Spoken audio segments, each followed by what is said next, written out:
The train wheels screeched against iron rails as it pulled into Hays City, Kansas, and Josephine Turner gripped the brass handle of her carpetbag with white knuckles, knowing that in moments she would either meet her future husband or face his rejection when he saw how she walked. The year was 1872, and the frontier town sprawled before her like a promise written in dust and wooden storefronts, crude and unforgiving under the September sun. She had written to Vincent Rawlins 3 months ago, answering his advertisement for a mail-order bride with careful honesty about everything except the one thing that mattered most. Her letters had been filled with truths about her cooking skills, her education at a Boston finishing school before her family lost everything, her love of reading, and her gentle temperament. But she had not mentioned the childhood fever that had damaged her right leg, leaving it twisted and weak, forcing her to walk with a pronounced limp that had sent every suitor in Massachusetts running. The conductor appeared at her side, a portly man with kind eyes. "Miss Turner, we have arrived. Do you need assistance with your trunk?" "Yes, please," Josephine said, her voice steadier than her hands. She had one other small bag beside the carpetbag, containing everything she owned in this world. At 22 years old, she was starting over with nothing but hope and a prayer that Vincent Rawlins might be different from all the other men who had looked at her with pity or disgust. She stood carefully, smoothing her green traveling dress, the nicest thing she owned. Her dark hair was pinned neatly beneath her bonnet, and she had pinched her cheeks for color. Everything about her appearance was as perfect as she could make it, except for the one imperfection she could not hide. Taking a deep breath, Josephine made her way down the narrow aisle between the seats. Each step was deliberate, her right leg dragging slightly, her body dipping with the uneven gait that had defined her life. Other passengers glanced away politely or stared with naked curiosity. She kept her chin high, as her mother had taught her before she died, before Josephine had been left alone in the world with no prospects and no future. The train platform was crowded with people. Cowboys in dusty clothes, families reuniting, merchants shouting about their wares. The air smelled of coal smoke, horses, and something wild and untamed that Boston had never possessed. Josephine stepped down from the train, her bad leg nearly buckling as it took her full weight on the high step. A strong hand suddenly gripped her elbow, steadying her. "Careful there, miss." Josephine looked up into the most striking pair of blue eyes she had ever seen. The man was tall, well over 6 feet, with sun-bronzed skin and hair the color of wheat at harvest. He wore a brown hat pushed back on his head, a simple cotton shirt, worn denim trousers, and boots that had seen hard use. His face was handsome in a rugged way, with a strong jaw shadowed by stubble and laugh lines around his eyes that suggested he smiled often. "Thank you," she managed, her heart suddenly pounding for reasons that had nothing to do with fear. He released her elbow once she was steady on the platform, then removed his hat in a gesture of respect. "I am Vincent Rawlins. Would you be Miss Josephine Turner?" This was it. The moment she had been dreading for 3 months. Josephine forced herself to meet his gaze directly. "I am. And I need to tell you something right away, Mr. Rawlins, before we go any further. I should have written it in my letters, but I was afraid, and that was dishonest of me. I have a damaged leg. I walk with a limp. I understand completely if you wish to send me back to Boston. I have enough money for a ticket, though I will need to wait a few days to purchase it." Vincent Rawlins studied her for a long moment, his blue eyes moving from her face down to her feet and back up again. Josephine braced herself for the familiar look of disappointment or the worse look of pity. Instead, Vincent smiled, a warm, genuine expression that transformed his entire face. You walk perfect to me. Josephine felt her breath catch. Sir, you walk perfect to me, Vincent repeated, settling his hat back on his head. I asked for a bride who was honest, kind, and willing to work hard. Your letters told me you were all those things. How you walk does not change any of that. He gestured toward the pile of luggage being unloaded from the train. Which trunk is yours? I have a wagon waiting. Tears stung Josephine's eyes, but she blinked them back fiercely. She would not cry on this dusty platform in front of this unexpected man who had just said the words she had waited her whole life to hear. The brown one with the leather straps. That is all I have. Vincent moved through the crowd with easy confidence, retrieving her trunk and hoisting it onto one broad shoulder as though it weighed nothing. Josephine followed, her limp more pronounced as her emotions overwhelmed her careful control. By the time they reached his wagon, a sturdy vehicle pulled by two patient horses, she was breathing hard from the exertion and the tears she was fighting. Vincent loaded her trunk into the back with her smaller bags, then turned to help her up onto the seat. His hands were gentle as he lifted her, strong and sure, setting her down as carefully as if she were made of porcelain. Then he climbed up beside her and took the reins. We have about an hour's ride to my ranch, Vincent said as he guided the horses away from the crowded train station and onto the main street of Hays City. I should tell you about what you are getting into before we arrive. I have 800 acres of grazing land north of town. I run about 200 head of cattle with the help of 3 hands who live in the bunkhouse. The main house is simple but solid. 2 bedrooms, a kitchen, a sitting room. I built it myself 3 years ago when I bought the land. It needs a woman's touch, and I will be honest, it needs a lot of cleaning. I am not much good at domestic chores. Josephine listened, watching the town roll by. Hays City was rougher than she had imagined, but there was a kind of honest vitality to it. Saloons sat next to general stores, and she saw several women in respectable dresses walking the wooden sidewalks. Your letters mentioned you came here from Texas. That is right. I worked on cattle drives for 5 years, saved every penny I could. When I had enough, I came north looking for land. Kansas is still new enough that a man can make something of himself if he is willing to work hard. Vincent glanced at her. I am 30 years old, Miss Turner. I have no family left alive. My parents died of fever when I was 16. I have been on my own ever since. I want to build something lasting. A home, a family, but I need a partner for that, not just a housekeeper. I understand, Josephine said softly. I am 22. My father was a banker in Boston until he made some bad investments and lost everything. He died of a heart condition 2 years ago. My mother passed when I was 18. I have been working as a seamstress, but the pay was barely enough to keep a room in a boarding house. When I saw your advertisement in the newspaper, it seemed like Providence. They left the town behind, following a dirt road that stretched out across the prairie.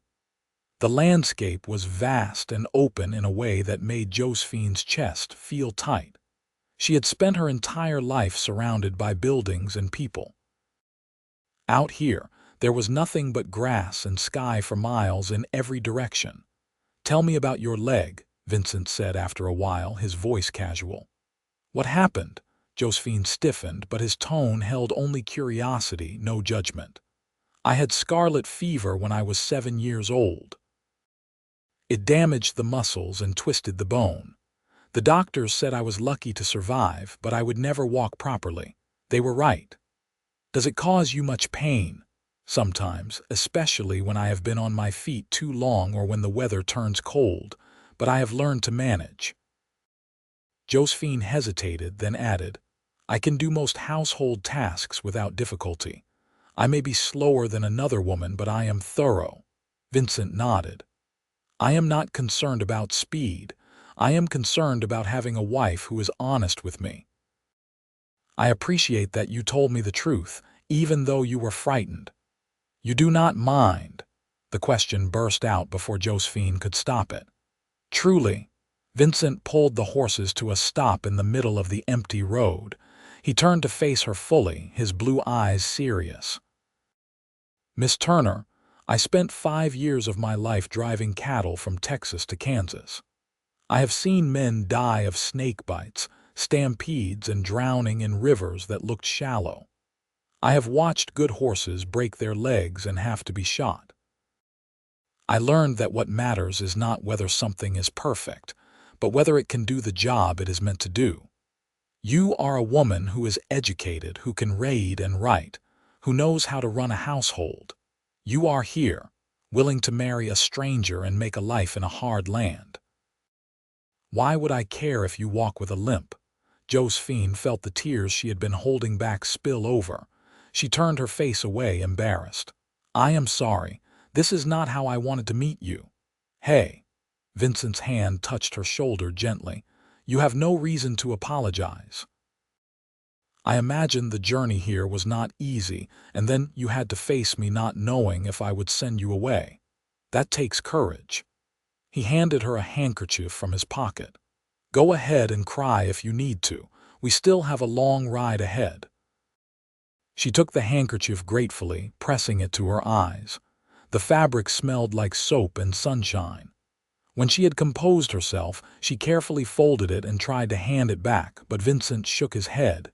"Keep it. I have others." He clicked his tongue at the horses, and they started moving again. "Tell me about Boston. I have never been east of Missouri." Josephine found herself talking, describing the city she had left behind, the crowds and the buildings, the harbor with its ships, the strict social rules that had governed every aspect of her life. Vincent listened, asking questions occasionally, seeming genuinely interested. In turn, he told her about life on the cattle drives, the hard work and harder men, the storms and river crossings, the satisfaction of bringing a herd safely to market. The conversation flowed easily between them, and Josephine felt herself relaxing.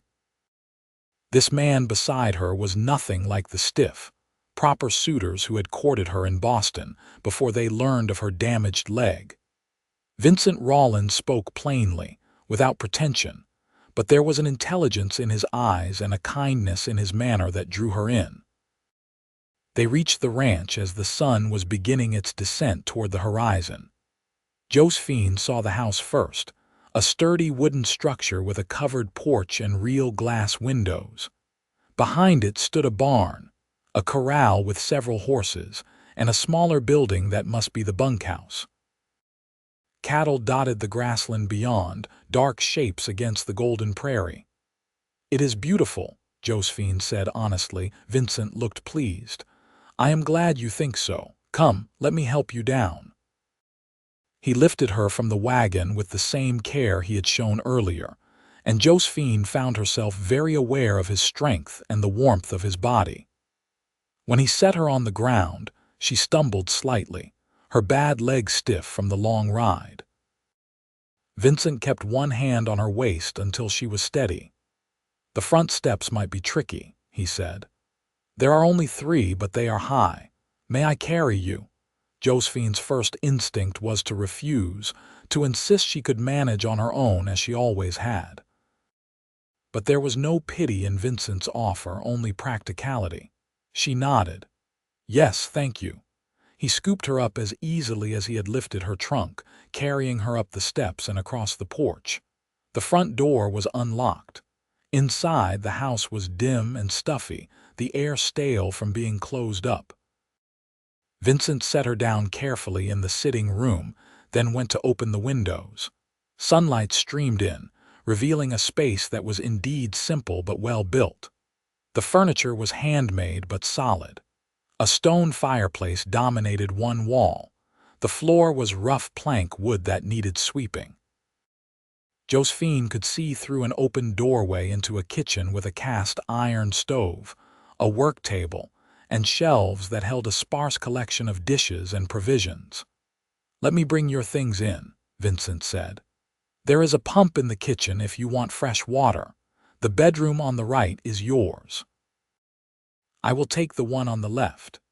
Josephine watched him go, then made her way slowly through the house, exploring her new home. Both bedrooms were small but adequate. The one Vincent had designated as hers had a real bed with a mattress, a dresser, a small table with a wash basin. The window looked out over the prairie. She returned to the kitchen and worked the pump until clear water gushed out. Everything was covered in a fine layer of dust, but the bones of the house were good. She could make this into a real home. Vincent came in with her trunk on his shoulder, carrying it to her bedroom. When he returned, he said, "I know we need to talk about the particulars. Reverend Hayes in town agreed to marry us whenever we are ready. I thought perhaps you would want a few days to settle in first to be certain this is what you want." "Do you want time?" Josephine asked. Vincent met her eyes. "I am certain, but I do not want you to feel rushed." "I am certain as well." Josephine straightened her shoulders. "I did not come all this way to hesitate. If you are willing, we could go into town tomorrow and speak with the Reverend." Something warm flickered in Vincent's eyes. "Tomorrow it is, then. For tonight, you take the bedroom. I will sleep in the bunkhouse with the hands." "That is more proper until after the wedding." "I should prepare supper," Josephine said. "I promised in my letters that I could cook, and I meant it." "The supplies are limited," Vincent warned. "I have been eating a lot of bacon and beans." Josephine rolled up her sleeves. "Then let us see what I can do with bacon and beans." She sent Vincent to fetch more water while she investigated the supplies. He had not been exaggerating. The stores were meager: bacon, dried beans, flour, coffee, some withered vegetables, a few eggs, and a precious jar of molasses. But Josephine had learned to make do with little during her years of poverty in Boston. She built up the fire in the stove, put water on to boil, and began preparing a meal. Her leg ached from the long day, but she ignored it, focusing on the familiar tasks. She made biscuits with the flour, fried the bacon until it was crispy, soaked the beans to cook faster, and scrambled the eggs with pieces of the vegetables she salvaged. Vincent came in and out, bringing more wood for the stove, offering to help. Josephine gave him tasks, and he followed her directions without complaint. They worked together easily, falling into a natural rhythm. When the meal was ready, they sat at the rough-hewn table in the kitchen. The food was simple but well prepared. Vincent ate with obvious appreciation, complimenting everything. They talked more, continuing the conversation from the wagon ride, learning about each other in the way of two people trying to bridge the gap between strangers and something more. After supper, Josephine insisted on cleaning up despite Vincent's protests. He finally retreated to the sitting room, and she heard him moving furniture, heard the sound of sweeping. When she finished in the kitchen, she found he had cleared a space in front of the fireplace and was building a fire against the cooling evening air. "You did not have to do that," Josephine said. "Neither did you have to cook such a fine meal, yet you did." Vincent straightened, brushing dust from his hands. "I am going to head to the bunkhouse. Breakfast is usually at dawn around here. Is that too early for you?" "I am accustomed to rising early," Josephine assured him. "I will have coffee ready." Vincent grabbed his hat and paused at the door. "Miss Turner, I want you to know I am grateful you came all this way. I know it was a risk, trusting a stranger. I promise I will do my best to be a good husband to you." "And I promise I will do my best to be a good wife," Josephine replied softly. After he left, she stood in the quiet house, listening to the unfamiliar sounds of the prairie at night. The wind whispered through the grass, and somewhere far away, she heard the lowing of cattle. She was alone in a strange place, about to marry a man she had just met, and yet she felt more hopeful than she had in years. Josephine prepared for bed, washing carefully in the cold water from the pump, changing into her nightgown. Her leg throbbed from the long day, and she massaged it gently before climbing into the bed. The mattress was surprisingly comfortable, and she was exhausted enough that sleep came quickly despite the strangeness of everything. She woke before dawn to the sound of roosters crowing. For a moment, she was disoriented, expecting to see the cramped room in the Boston boarding house. Then memory flooded back, and she sat up, her heart racing with a mixture of excitement and nervousness. Today, she would marry Vincent Rawlins. Josephine dressed quickly in her second-best dress, a blue cotton that was plain but clean. She braided her hair and pinned it up, then made her way to the kitchen. The stove had gone cold overnight, so she rebuilt the fire, drawing on skills she had learned from necessity. Soon she had coffee brewing and was mixing batter for more biscuits. The front door opened just as the sun was painting the horizon pink and gold. Vincent entered, followed by 3 other men. All of them removed their hats respectfully when they saw her. "Miss Turner, these are my hands," Vincent said. "Tom, Jake, and Reverend." Josephine blinked. Reverend, the youngest of the 3 men, a lanky fellow who could not have been more than 20, grinned. "That is just what they call me, madam. Real name is Cyrus Thompson. I am not actually a reverend. I just happen to carry a Bible and read it sometimes. They call me Reverend because of that," the young man explained. "Tom and Jake here are not much for religion." Tom was older, perhaps 40, with graying hair and a weathered face. Jake was somewhere in between, stocky and strong-looking. Both nodded to her politely. "There is coffee ready and biscuits coming," Josephine said. "I am afraid it is a simple breakfast. I have not yet had a chance to procure proper supplies." "Simple is what we are used to," Tom said in a gravelly voice. "We have been cooking for ourselves, and none of us are any good at it. It is a pleasure to meet you, Miss Turner." They all sat down to breakfast, and Josephine felt 4 pairs of eyes watching her as she moved around the kitchen. She was acutely aware of her limp, but none of the men stared rudely or made comments. They ate the biscuits and fried bacon she served with evident enjoyment, and the conversation flowed easily around the table as they discussed the day's work. After breakfast, the ranch hands departed to begin their chores. Vincent helped Josephine clean up, then said, "I will hitch the wagon. We can leave for town within the hour if that suits you." "That suits me well," Josephine replied, fighting the butterflies in her stomach. She changed into her green traveling dress again, the nicest thing she owned. She arranged her hair as carefully as possible without a proper mirror, pinning a small hat in place. When she emerged from the bedroom, Vincent was waiting, and the look in his eyes made her blush. "You look lovely," he said simply. The ride to town seemed shorter than it had the day before. They talked little, both occupied with their own thoughts. Josephine's hands twisted in her lap, and she found herself going over everything that had happened. Yesterday at this time, she had been on the train, terrified of what awaited her. Now she was about to marry a man who had looked at her limp and said she walked perfect to him. Hayes City was busier during the day. The wooden sidewalks were crowded with people going about their business. Vincent helped Josephine down from the wagon and offered his arm. She took it, grateful for the support as they navigated the uneven boards. The church was a simple white building with a bell tower. Inside, it was cool and dim, with rows of plain wooden pews and an altar at the front. A man in simple black clothing was arranging hymn books.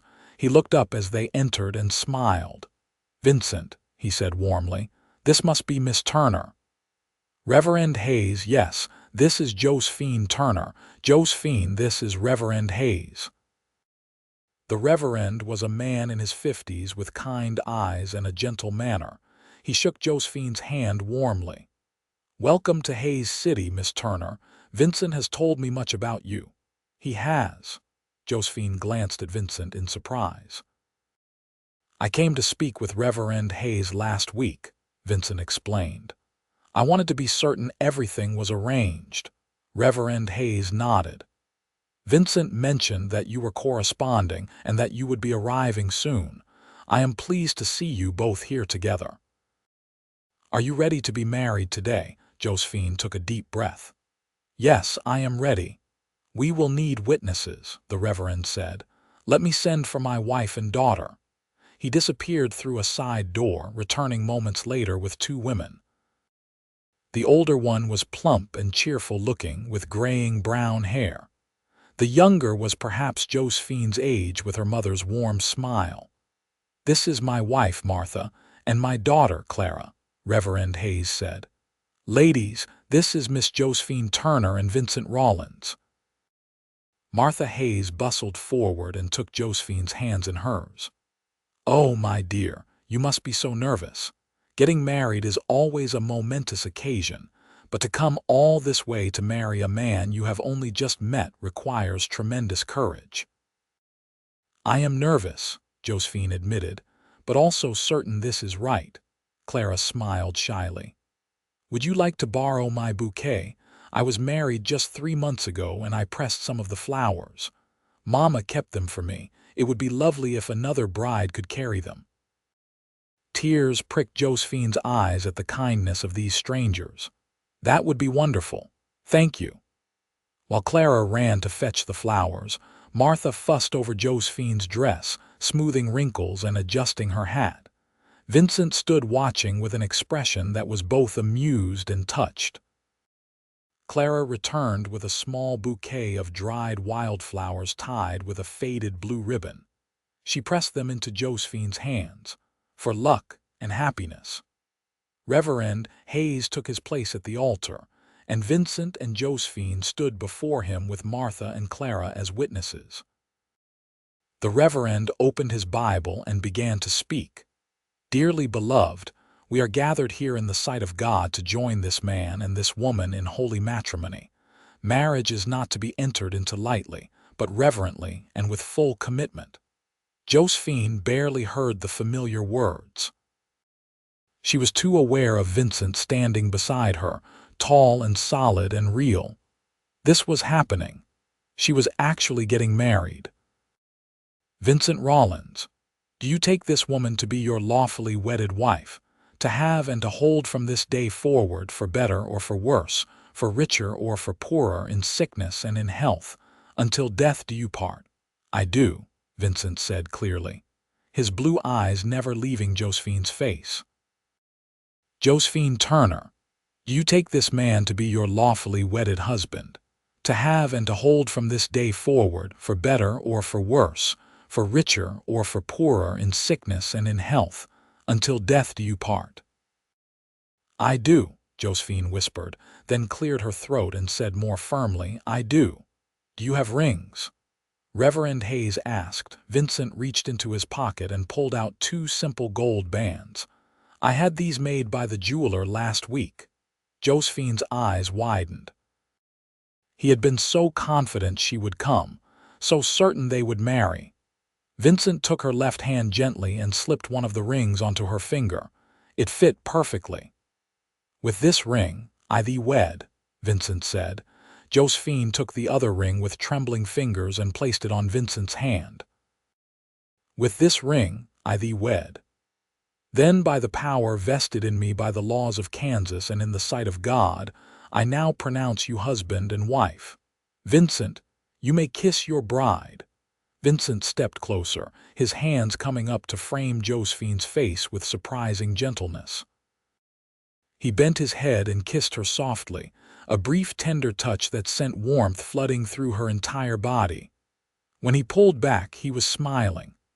"Hello, Mrs. Rawlins," he said quietly. "Hello, Mr. Rawlins," she replied, unable to stop her own smile. Martha Hayes was crying happy tears and Clara was beaming. Reverend Hayes produced papers for them to sign, making the marriage legal and official. Vincent paid him, and then they were being ushered out into the sunshine, married. "We should get a few supplies while we are in town," Vincent said. "The general store has most everything you will need." They walked together down the main street, Josephine's hand tucked into the crook of Vincent's elbow. People called out greetings to Vincent, and he introduced her proudly as his wife. Some stared at her limp, but Vincent seemed oblivious to their reactions, treating her with the same courtesy he would show any woman.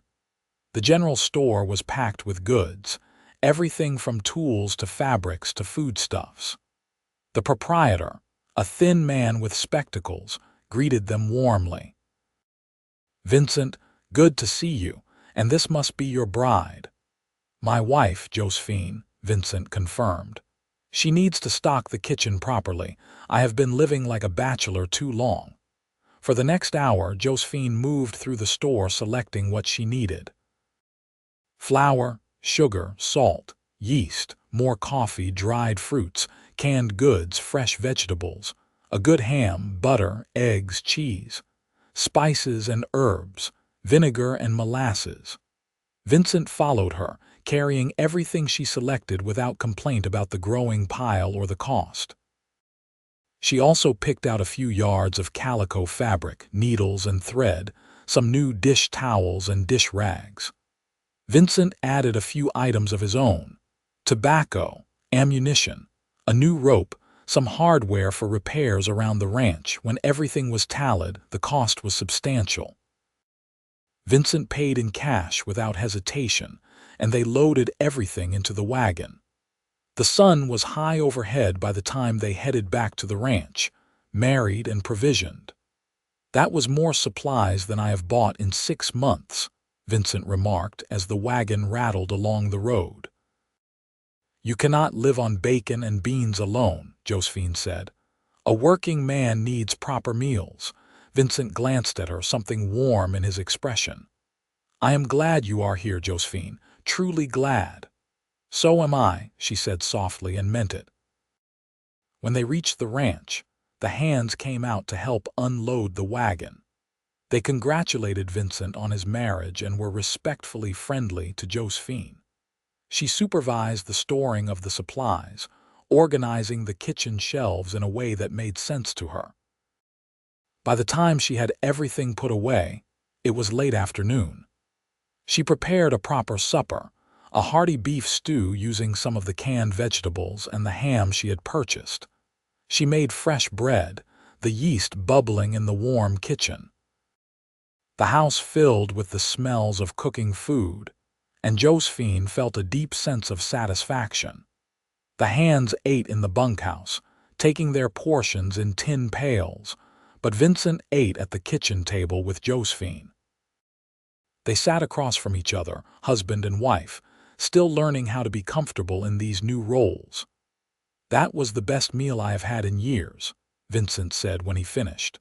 "Better than anything I had even on the trail drives when we passed through towns." "I am glad you enjoyed it," Josephine said. "I will earn my keep, Vincent, I promise you that. You already have." Vincent stood and gathered the dishes. "Let me help you clean up." They worked side by side, and Josephine was struck by how natural it felt. Vincent was not afraid of domestic work, did not consider it beneath him. He washed while she dried, and they put everything away together. When the kitchen was clean, they moved to the sitting room. The evening was cool, so Vincent built a fire. They sat together on the simple sofa, not quite touching, both aware of the elephant in the room. They were married now. They would share the house, share their lives. "I want you to feel comfortable," Vincent said quietly. "I will not pressure you into anything you are not ready for. We can take our time getting to know each other." Josephine appreciated his consideration, but she was also aware of the expectations of marriage. "I am your wife, Vincent. I understand what that means." "Even so." He turned to look at her, his blue eyes serious in the firelight. "I want this to be a real marriage, Josephine, not just a convenience. I want us to be partners, to care for each other. That takes time to build." She nodded, touched by his thoughtfulness. "Then we will take the time we need." They talked late into the night, the conversation flowing easily between them. Vincent told her about building the ranch, about his dreams for expanding the herd, about wanting to build a legacy. Josephine told him about her life in Boston, about the books she loved to read, about her dreams of having a real home and a family. Finally, exhaustion caught up with them both. Vincent banked the fire and walked Josephine to her bedroom door. He hesitated, then leaned down and kissed her forehead gently. "Good night, wife." "Good night, husband," Josephine replied, her cheeks warm. She prepared for bed, her mind whirling with everything that had happened. This morning she had been Josephine Turner, alone in the world. Tonight she was Josephine Rawlins, a married woman with a home and a husband who treated her with kindness and respect. She climbed into bed and fell asleep with a smile on her face. The days that followed fell into a comfortable routine. Josephine rose early to prepare breakfast for Vincent and the hands. The men worked hard all day, mending fences, moving cattle, performing the endless tasks required to keep a ranch running. Josephine worked just as hard, cleaning the neglected house from top to bottom, cooking proper meals, mending clothes, tending a small kitchen garden she discovered behind the house. Her leg ached constantly from the increased activity, but she pushed through the pain. She was determined to prove her worth, to show Vincent that choosing her had been the right decision. He never complained, never criticized, only praised her efforts and helped whenever he could. In the evenings, they sat together by the fire, talking and reading. Vincent had a small collection of books, and Josephine devoured them hungrily. Sometimes Vincent would read aloud to her, his deep voice bringing the words to life. Other times, she would read to him while he mended tack or carved small pieces of wood. They were growing closer, learning each other's habits and preferences, building the foundation of something real. Vincent was patient and gentle, never pushing her, but Josephine could feel the tension building between them. The way his eyes followed her when she moved around the room. The way her breath caught when his hand brushed hers. They were married, but they had not yet fully become husband and wife. 3 weeks after the wedding, a storm rolled in from the west. Josephine saw the dark clouds gathering on the horizon and made sure everything was secured. The hands drove the cattle to a more sheltered area and battened down the barn. Vincent helped Josephine close all the shutters on the house as the wind began to howl. The storm hit with furious intensity. Rain lashed against the house, and thunder shook the walls. Lightning flashed, illuminating the prairie in brief, stark moments. Josephine had never experienced a storm like this. In Boston, buildings had sheltered her from the worst of the weather. Here, there was nothing between them and the full force of nature. Vincent pulled her away from the window. "It will be all right. The house is solid. I built it to withstand storms like this." They sat together on the sofa, the house dark except for the fire Vincent had built. The storm raged for hours, and Josephine found herself pressed against Vincent's side, his arm around her shoulders. She could feel the solid warmth of him, the strength that made her feel safe even as the world outside seemed to be tearing apart. "Are you afraid?" Vincent asked quietly. "A little," Josephine admitted. "I have never been in a storm like this." "They are common out here, especially in the spring and fall. You will get used to them." His hand stroked her shoulder gently. "I will always keep you safe, Josephine. I promise you that." She looked up at him, and in the firelight she saw the truth of his words in his eyes. This man who had married a stranger with a limp, who treated her with constant kindness, who worked himself to exhaustion every day to build a life for them. She realized with sudden clarity that she was falling in love with him. "Vincent," she whispered. He looked down at her and something shifted in his expression. Josephine. He kissed her then, not the chaste kisses they had shared before, but a real kiss, deep and searching. Josephine responded, her hands clutching his shirt, her body pressing against his. The storm outside faded away, forgotten in the storm building between them. When they finally pulled apart, both breathing hard, Vincent touched her face gently. "Are you sure?" "I am sure," Josephine said. "I am your wife. I want to be your wife in every way." Vincent stood and lifted her into his arms, carrying her through the dark house to his bedroom. He laid her on the bed gently, then lit a lamp with trembling hands. The soft light filled the room as he sat beside her, beginning to undo the buttons of her dress with careful reverence. What followed was tender and sometimes awkward, as first times often are, but it was also beautiful. Vincent was patient and gentle, worshipping her body without reservation, his hands and lips finding every place that made her gasp. When he discovered the scarred, twisted muscles of her damaged leg, he kissed them as lovingly as he kissed her mouth, showing her without words that every part of her was precious to him. Josephine gave herself to him completely, and when they finally joined together, it felt like the last barrier between them had fallen. They moved together in the lamplight, learning each other's bodies, building toward something overwhelming. When release finally came, Josephine cried out his name and Vincent buried his face in her neck, his body shuddering against hers. Afterward, they lay tangled together, the storm still raging outside but forgotten. Vincent held her close, his hands stroking her hair, her back, her damaged leg with the same tender care. "I love you," he said quietly. "I think I started loving you the moment you told me the truth about your leg, when you were so brave and honest." Tears slipped down Josephine's cheeks. "I love you too. You have given me everything I ever dreamed of and more." They fell asleep wrapped in each other, and when Josephine woke in the gray dawn light, the storm had passed. She was still in Vincent's arms, his body warm and solid against hers. She studied his face in the soft light, this man who was her husband, and felt her heart overflow with love and gratitude. Vincent's eyes opened, and he smiled when he saw her watching him. "Good morning, wife." "Good morning, husband." He kissed her softly, then more deeply, and they came together again in the morning light, taking their time, no longer awkward but learning how to please each other. Afterward, they stayed in bed later than they should have, talking quietly, touching each other with wondering hands. Finally, responsibility called them back.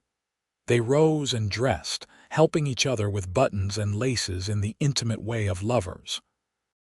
In the kitchen, Josephine prepared breakfast while Vincent did his morning chores, and when he returned with the hands, she served them all with a smile that she could not quite hide. Tom caught her eye and gave her a knowing wink, but said nothing. The men ate quickly and departed for their work. Vincent lingered, pulling Josephine into his arms and kissing her thoroughly before reluctantly heading out to join them. The following months were the happiest of Josephine's life. The ranch prospered under their combined efforts. The house became a real home, warm and welcoming. Vincent proved to be not just a kind husband but a passionate one, and Josephine discovered depths to her own nature she had never known existed. They laughed together, worked together, made love with increasing confidence and joy. Winter came, bringing cold and snow that blanketed the prairie. The work became harder, the days shorter. Josephine's leg bothered her more in the cold, but Vincent made sure she rested when she needed to, bringing her warm compresses and rubbing the aching muscles with gentle hands. They spent long evenings by the fire, Vincent reading to her or playing a harmonica he had owned since his youth. It was during those winter months that Josephine realized she was pregnant. She missed her monthly courses, and her breasts became tender. She felt tired more often, and certain smells made her nauseated. At first, she was uncertain, afraid to hope. But as the signs continued, she became more sure. She wanted to tell Vincent in a special way, but the opportunity came unexpectedly. One evening in February, as they sat by the fire after supper, Vincent noticed she was not drinking the coffee she usually enjoyed. "Are you feeling well?" he asked with concern. "You have been tired lately." Josephine set down the cup and took his hand, placing it on her still flat stomach. "I am feeling perfectly well. I am with child, Vincent." His eyes went wide, and for a moment he was speechless. Then a grin broke across his face, so wide and joyful it made her laugh. "Truly, we are going to have a baby, truly," she confirmed. "I think sometime in late summer." Vincent pulled her into his lap, holding her close, his hand still pressed to her stomach as though he could feel the tiny life growing there. "A baby," he kept repeating. "We are going to have a baby." "Are you happy?" Josephine asked, though she could see the answer in his face. "Happy does not begin to cover it," Vincent said. "Josephine, you have given me everything. A home, love, and now a child. I am the luckiest man alive." They sat together for a long time, making plans and dreaming about the future. Vincent insisted that Josephine reduce her workload, that she rest more and let him help with the heavy tasks. She protested, but he was adamant.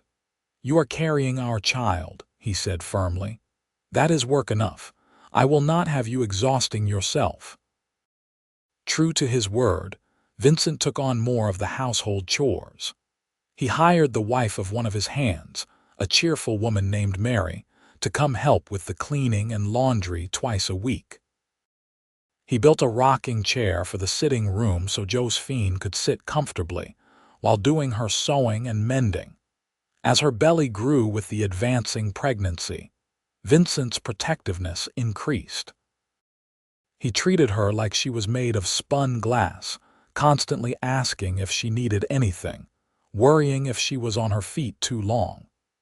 Josephine found it both touching and occasionally frustrating.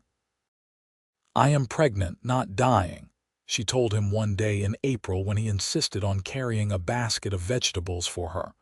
"Women have babies all the time." "Not my wife," Vincent said. "Not carrying my baby. That is different." She kissed him to show she was not really angry, and he relaxed.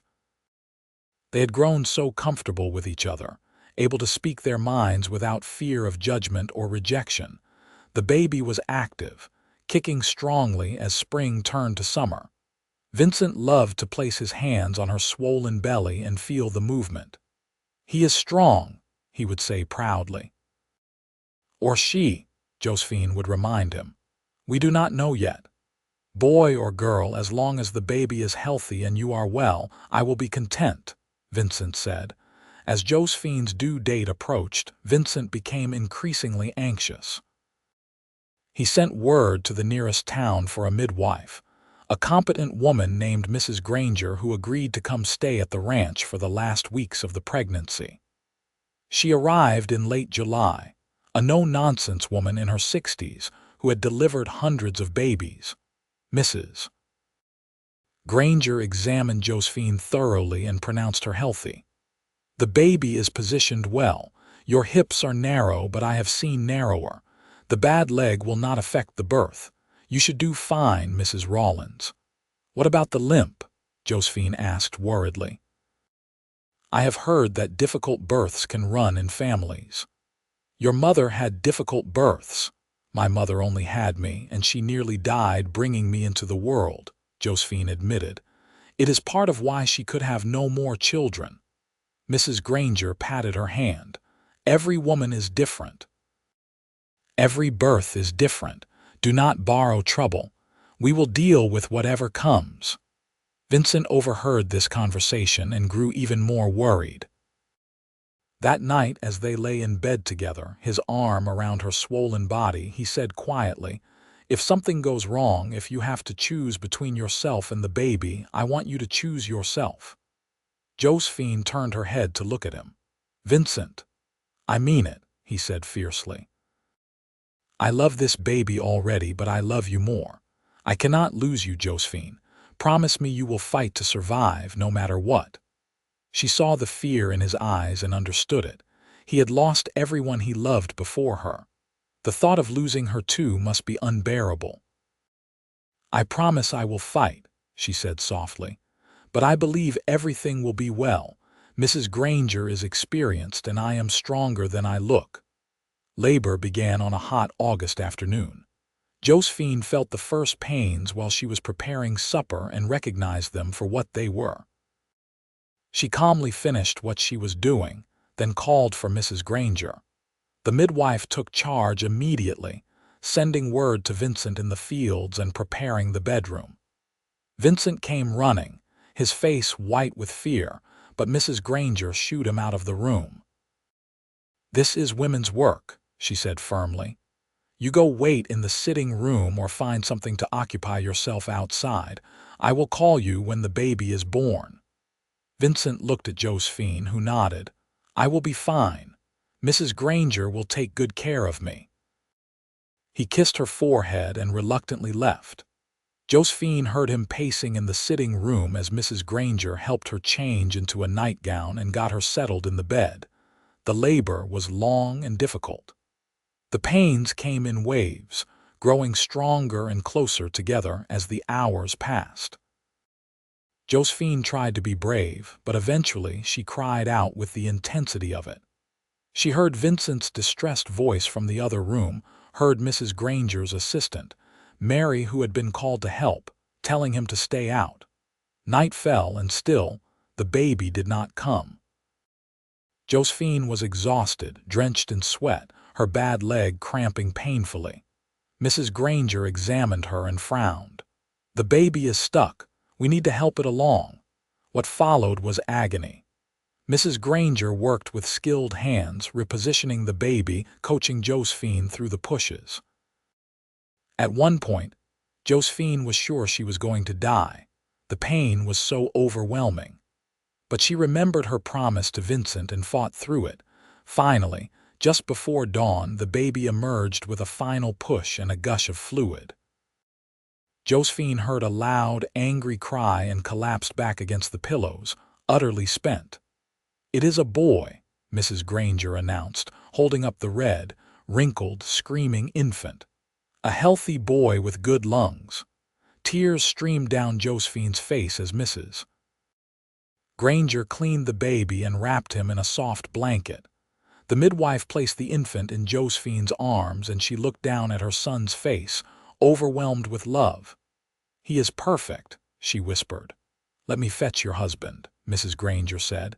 "He has been out of his mind with worry." The door opened and Vincent burst in, his face haggard with fear and exhaustion. His eyes found Josephine first, searching her face, then dropped to the bundle in her arms. "Josephine, are you all right?" "I am well," she said tiredly. "Come meet your son." Vincent approached slowly as though in a dream. He sat carefully on the edge of the bed and looked down at the baby. "A son," he breathed. "We have a son. Would you like to hold him?" Vincent held out his arms, and Josephine carefully transferred the infant. Vincent cradled the baby with surprising competence, his large, work-roughened hands gentle. The baby stopped crying and blinked up at his father with unfocused blue eyes. "Hello, little one," Vincent said softly. "I am your papa. I have been waiting to meet you for months." Josephine watched through happy tears as her husband bonded with their son. Mrs. Granger bustled around, cleaning up and checking on Josephine. Everything was as it should be. The baby was healthy. Josephine would recover. Their family was complete. "What should we name him?" Vincent asked, still gazing at the baby with wonder. They had discussed names but had not decided. Now, looking at her son, Josephine said, "What about William? After your father." Vincent's eyes glistened with tears. "William Rawlins. Yes, that is perfect." Little William was a good baby, healthy and strong. He nursed well, slept reasonably well, and grew rapidly. Josephine recovered from the birth slowly, her damaged leg having suffered from the labor, but she healed. Vincent was a devoted father, helping with the baby whenever he could, changing soiled cloths without complaint and walking the floor with William during the night so Josephine could rest. The ranch hands were smitten with the baby. Even gruff Tom would smile when he saw William. They carved him toys and took turns holding him, these rough men made gentle by the presence of a child. The years that followed were good ones. William grew into a sturdy toddler with his father's blue eyes and his mother's dark hair. Vincent expanded the ranch, increasing the herd and building a new barn. Josephine continued to manage the household, her limp as pronounced as ever but no longer a source of shame. She had a husband who loved her, a son who adored her, and a home that was truly hers. When William was 3 years old, Josephine became pregnant again. This pregnancy was easier than the first, and the birth, while still difficult, was faster. They had a second son, whom they named Thomas after the loyal ranch hand who had become like family. 2 years after that, a daughter arrived, a tiny girl with Vincent's blonde hair and Josephine's delicate features. They named her Rose, and Vincent was utterly besotted with her. "I am outnumbered now," he would joke as his sons roughhoused around him and his daughter demanded to be held. The ranch prospered. They added more land, more cattle. They built a larger house with proper bedrooms for each of the children and an indoor pump so Josephine did not have to go outside for water. They were not wealthy, but they were comfortable, and more importantly, they were happy. Josephine never forgot the day she had stepped off the train in Hays City, terrified that she would be rejected for her limp. Sometimes, watching Vincent play with their children or feeling his arms around her at night, she marveled at how her life had turned out. She had come west expecting, at best, a marriage of convenience. Instead, she had found true love. Vincent, for his part, considered himself the luckiest man alive. He had a wife who loved him, children who filled his life with joy, and a ranch he had built with his own hands. The leg that Josephine had feared would drive him away was just part of who she was, as much a part of her as her kind heart or her gentle hands. On their 10th wedding anniversary, Vincent gave Josephine a gift, a beautiful shawl made of the finest wool, dyed a deep green. She wrapped it around her shoulders and hugged him tightly. "Thank you," she said. "It is beautiful." "Not as beautiful as you," Vincent replied, kissing her. "Do you remember what I said to you the day we met? You said I walked perfect to you," Josephine said softly. "I meant it then and I mean it now." Vincent held her close. "You are perfect to me, Josephine, every part of you. I would not change a single thing." Josephine's eyes filled with tears, the good kind, the kind that came from overwhelming happiness. "I love you, Vincent Rawlins." "Thank you for seeing past my limp to the woman underneath." "I never saw past your limp," Vincent corrected gently. "I saw you, all of you, and loved what I saw. The limp was never something to see past. It was just part of the incredible woman I was blessed enough to marry."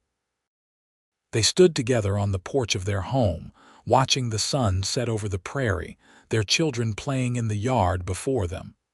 William was 10 now, already helping with the ranch work. Thomas was 7, full of mischief and energy. Rose was 5, a princess who ruled her father's heart with an iron fist disguised by dimples. The years continued to pass, bringing both joys and sorrows as all years do. Tom retired from ranch work, but stayed on in a small cabin Vincent built for him, becoming a beloved grandfather figure to the children. Jake moved on to start his own ranch in Colorado, but he wrote letters and visited occasionally. Reverend Cyrus Thompson actually did become a reverend, settling in a small town east of Hays City and marrying a schoolteacher. Vincent's herd grew to over 500 head. He bought more land, eventually owning over 2,000 acres. He hired more hands, built a proper bunkhouse, and became known throughout the region as a fair employer and a good man. But no matter how busy he was, he always made time for his family. He never missed supper with his wife and children, never failed to kiss Josephine goodnight, never took for granted the life they had built together. Josephine's hair began to show threads of silver as she entered her 30s, but she was still as beautiful to Vincent as she had been the day he first saw her. Her limp had grown more pronounced with age and the wear of 3 pregnancies, but she still managed the household with quiet efficiency. She taught Rose to read and sew, taught the boys their letters and numbers before they were old enough to attend the small school that had been built in town. She also became known for her kindness to others. When new families arrived in the area, Josephine welcomed them with food and friendship. When illness struck, she was there with remedies and willing hands. Her limp, which had once been a source of shame, became something that made her more approachable. People saw that she understood hardship, and they trusted her because of it. When William was 15, he asked his father about the day his parents had met. They were working together, mending a fence line, and William had been quiet, clearly working up to something. "What is it, son?" Vincent asked, pausing in his work. "I heard some men in town talking," William said slowly. "They said something about Ma being a mail-order bride, that she came here on the train to marry you without ever meeting you first. Is that true?" Vincent set down his hammer and looked at his son. "It is true. Your mother and I corresponded through letters. We agreed to marry before we met in person." "That seems risky," William said. "What if you had not liked each other?" "It was risky," Vincent agreed. "But sometimes the biggest risks bring the greatest rewards. Your mother took a chance on me, and I took a chance on her. We were both honest in our letters, and we both wanted the same things: a home, a family, a partner in life." "But what about Ma's leg?" William pressed. "Did you know about that before she came?" "No," Vincent admitted. "She told me the truth the moment she stepped off the train.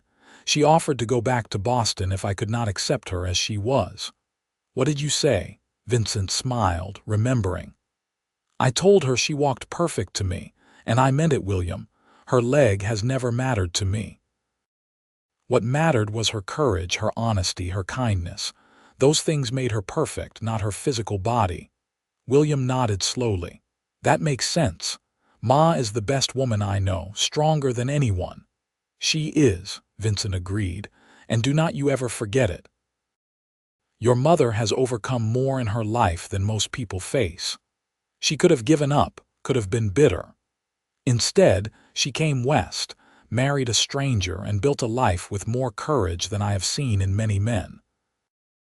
This conversation was relayed to Josephine later by Vincent, and she cried happy tears, proud that her son understood the lesson his parents' marriage taught. Love was not about perfection. It was about acceptance, commitment, and choosing each other every day. As the children grew older, the ranch became a family operation. William proved to have a natural talent for ranching and a good head for business. Thomas was more interested in horses and became an expert at breaking and training them. Rose surprised everyone by announcing at age 16 that she wanted to become a teacher. Josephine and Vincent supported her, sending her to the newly established normal school in eastern Kansas to get her education. During the years Rose was away at school, Josephine missed her daughter terribly. She wrote long letters filled with advice and encouragement, and Rose wrote back describing her studies and her dreams. When Rose graduated and returned to Hays City to teach at the local school, Josephine was bursting with pride. Vincent, watching his children succeed, felt a deep satisfaction. They were good people, all 3 of them, with strong values and good hearts. He and Josephine had done their job well. They had built not just a ranch but a legacy. One evening, when Vincent was 52 and Josephine was 44, they sat together on the porch swing that Vincent had built years ago. The children were all grown now. William, at 22, had married a local girl and was building his own house on the far side of the ranch. Thomas, 19, was courting a rancher's daughter from the next county.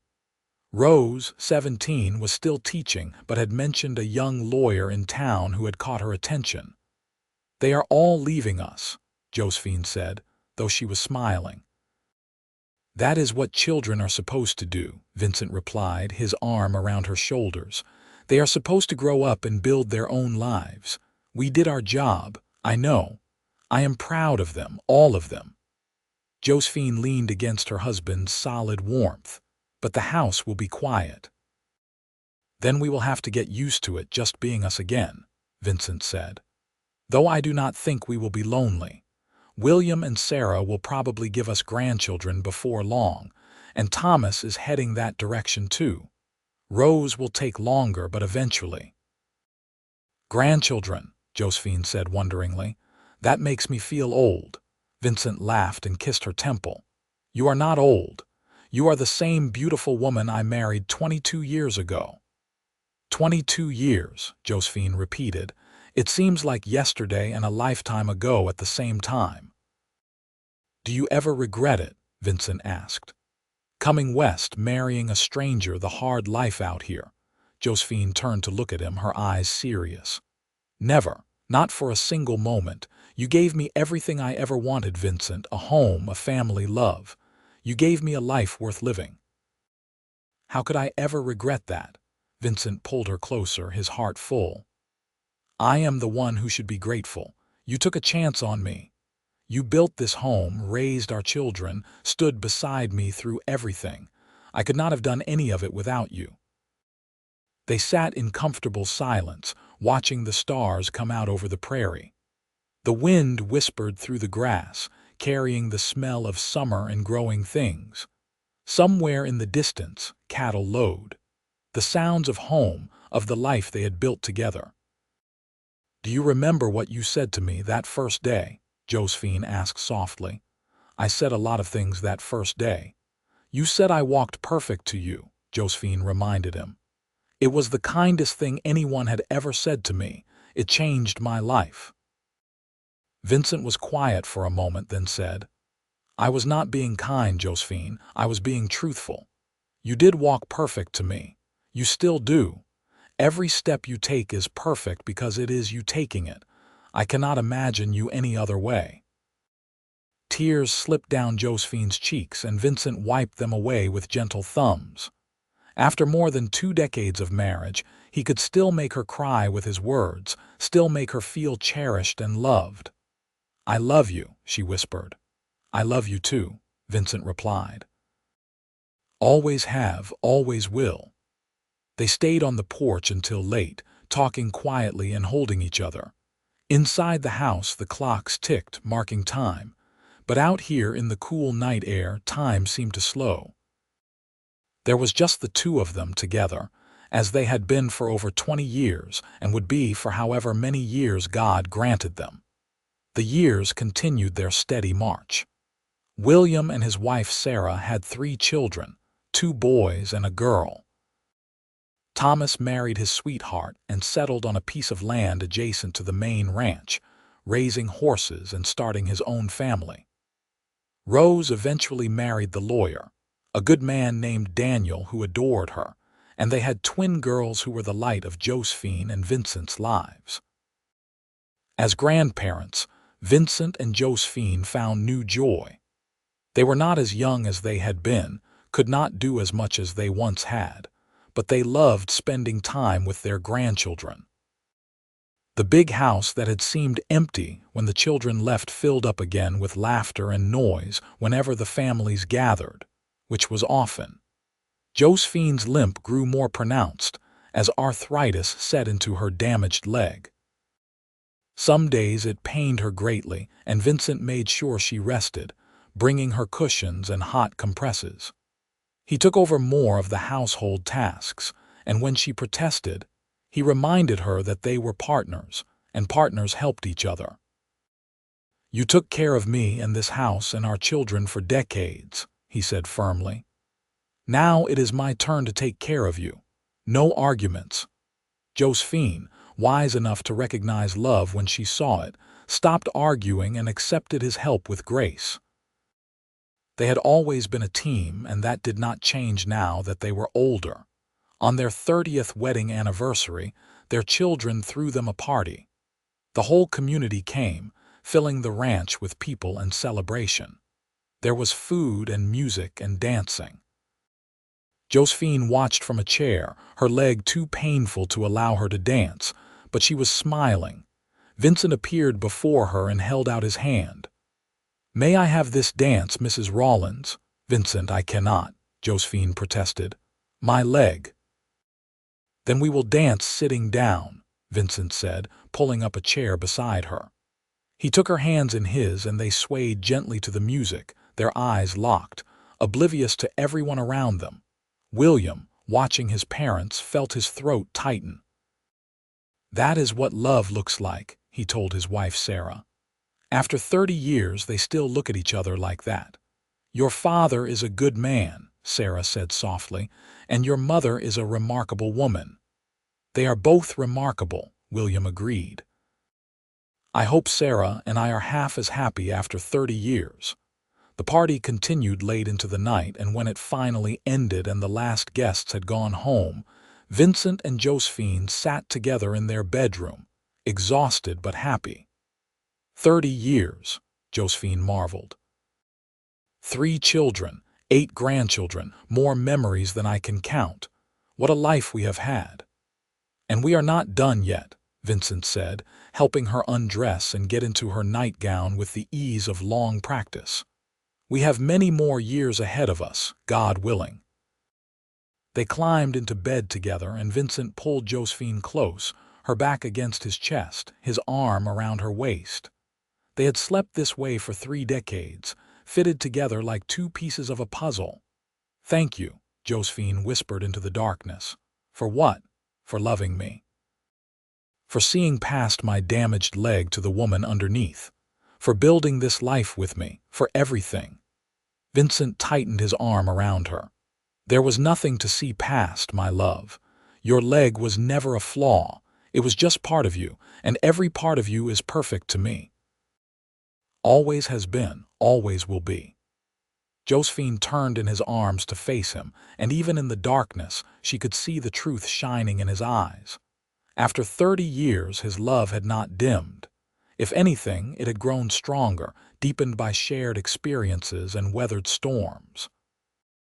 She kissed him softly, and he kissed her back, their lips finding each other with the ease of long familiarity. They made love slowly, gently, their aging bodies still finding pleasure in each other's touch. Afterward, they held each other close, hearts beating in sync. "I love you, Vincent Rawlins," Josephine whispered.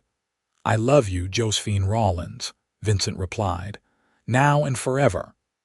They fell asleep wrapped in each other's arms, 2 people who had taken a chance on love and built something beautiful. The ranch was quiet around them, the cattle settled, the horses in their stalls. The grandchildren were home in their own beds. Everything was as it should be. The years continued to pass, bringing more joys and inevitable sorrows. Old Tom passed away peacefully in his sleep at the age of 85, and the whole community mourned him. Vincent and Josephine's children gave them more grandchildren, and eventually, great-grandchildren began to arrive. The ranch continued to prosper under William's management, with Vincent stepping back to an advisory role as his body aged. Vincent's hair went fully white, and his body bent with the years of hard work, but his blue eyes remained sharp, and his love for Josephine undiminished. Josephine's limp became severe enough that she needed a cane to walk, but her spirit remained strong. They were inseparable, these 2 old people who had started as strangers and become soulmates. When Vincent was 70 and Josephine 62, they sat together on the porch swing as they had done countless times over the years. The ranch spread before them, a testament to their hard work and dedication. Children and grandchildren moved about, tending to various tasks. The air was filled with the sounds of family and life. "We did well," Vincent said quietly, watching it all. "We did," Josephine agreed, her hand in his, their fingers intertwined as they had been for nearly 4 decades. "You remember that first day?" Vincent asked. "When you stepped off the train?" "I will never forget it," Josephine said. "I was terrified. I thought you would send me away the moment you saw how I walked." "But I told you that you walked perfect to me," Vincent said, smiling at the memory. "And you meant it," Josephine said wonderingly. "After all these years, after everything we have been through, you still mean it." "Of course I mean it," Vincent said. He turned to face her, his weathered hand cupping her wrinkled cheek. "You are perfect to me, Josephine. You always have been. Your limp, your strength, your kindness, your love. All of it together makes you the most perfect woman in the world. My perfect woman." Josephine's eyes filled with tears, as they still did when Vincent said such things. "And you are my perfect man. Thank you for giving me this life, Vincent. Thank you for loving me. Thank you for taking a chance on a cowboy you had never met," Vincent replied. "Thank you for building this home, this family, this life with me. I am the luckiest man who ever lived." They kissed. These two old people who loved each other as deeply as they had on their wedding day nearly 40 years ago. Around them, their legacy continued. Children and grandchildren and great-grandchildren, all carrying forward the love and values that Vincent and Josephine had built their lives upon. The sun set over the prairie, painting the sky in shades of gold and rose. Vincent and Josephine sat together, watching the beauty unfold, their hands clasped tight. They had faced many sunsets together over the years, and God willing, they would face many more. But even if this was their last, they would face it together, as they had faced everything else. "I love you," Josephine whispered. "I love you too," Vincent replied, "always and forever." And there, on the porch of the house they had built together, surrounded by the life they had created, Vincent and Josephine Rawlins sat hand in hand. Two souls who had found each other across the miles and built something beautiful. The mail-order bride with the limp and the cowboy who loved her exactly as she was. Perfect together. Their story became legend in Hays City and the surrounding areas. People spoke of the love between Vincent and Josephine Rawlins with admiration and respect. When young couples faced difficulties, elders would tell them about the mail-order bride who stepped off the train with a limp and the cowboy who said she walked perfect to him. It became a reminder that true love sees beyond surface imperfections to the soul beneath. Vincent and Josephine lived to see their golden anniversary, surrounded by 4 generations of family. They celebrated with a simple gathering, just family and close friends. And as Vincent looked around at all the people who existed because he and Josephine had taken a chance on love, he felt overwhelmed with gratitude. That night, lying in bed beside his wife of 50 years, Vincent said, "We have had a good life, Josephine." "The best life," she agreed, her voice soft with age but still filled with love. "I would not change a single moment," Vincent said. "Every joy, every sorrow, every challenge we faced together, it all brought us here to this moment. I would do it all again." "So would I," Josephine whispered. "I love you, Vincent Rawlins. Thank you for being my husband, my partner, my love." "Thank you for being my wife," Vincent replied, pulling her close. "My perfect wife." They fell asleep in each other's arms as they had done for 50 years, and when morning came they woke together, ready to face another day side by side, because that was what they did. That was what they had always done. Two imperfect people who had found perfect love with each other. Their legacy continued long after they were gone. The ranch stayed in the family, passed down through generations. But more than land or cattle or buildings, Vincent and Josephine left behind a legacy of love. They had shown their children and grandchildren and great-grandchildren that love was not about finding someone perfect. It was about finding someone whose imperfections fit perfectly with your own. It was about choosing each other every day, through good times and bad. It was about seeing the whole person and loving them completely. And it all started with a mail-order bride who stepped off a train with a limp, terrified of rejection, and a cowboy who looked at her and said the words that changed both their lives forever. "You walk perfect to me." Those 6 words became the foundation of a love story that spanned decades and touched countless lives. They were a reminder that true love sees with the heart, not the eyes. That perfection is found in acceptance, not in the absence of flaws. That the greatest love stories are built not on fairy tale romance, but on daily choice, steady commitment, and unwavering acceptance. Vincent and Josephine Rawlins lived their story fully, completely, with no regrets. They loved hard, worked hard, raised their family with values that lasted generations. And when their time finally came, they left behind a legacy that would never be forgotten: the mail-order bride and the cowboy. 2 strangers who became partners, lovers, parents, grandparents, and ultimately, legends. Their love story proved that sometimes the biggest risks bring the greatest rewards, and that true love can be found in the most unexpected places, if only we are brave enough to take the chance.